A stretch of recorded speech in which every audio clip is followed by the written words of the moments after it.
Hi, I'm Chris. I'm a data scientist at Vimo, and I'd like to talk about how you can improve diversity in your workforce through strategic workforce planning.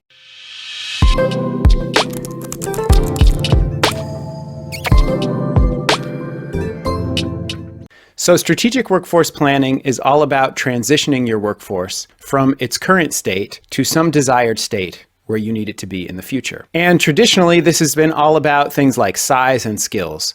Organizations want to make sure they're large enough and skilled enough at the right positions in order to meet the demands that they're anticipating. But what we've learned from the DEI movement is it's not just about skills. In order to function at its best, the workforce of the future also needs to be more diverse and more representative of the populations that it serves. And the good news is that we can use the same set of strategic tools that organizations have long used to address their skill gaps and apply those tools to addressing diversity gaps. For example, we can use planning to move our workforce from one that's predominantly white to one that is much better representative of other racial and ethnic groups. Now, you might think that doing this, increasing representation in your workforce, is primarily just a matter of hiring and promoting the right people. And hires and promotions are important, but they're only a part of the picture.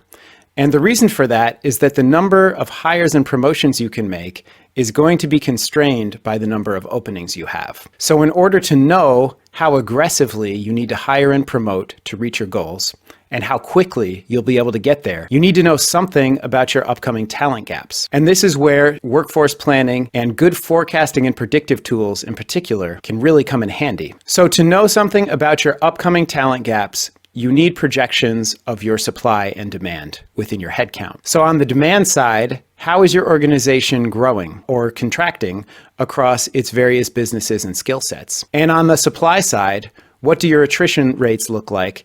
And how do those look when you project them out into the future? Once you have a good idea of how many employees you'll need and how many you'll have on hand, you then have a concrete sense of what your talent gaps are going to be within your various businesses and positions. And you can then get serious about how you're going to fill those gaps in a way that enhances your diversity outcomes. So let's take a look at how this all plays out with some actual numbers in the application.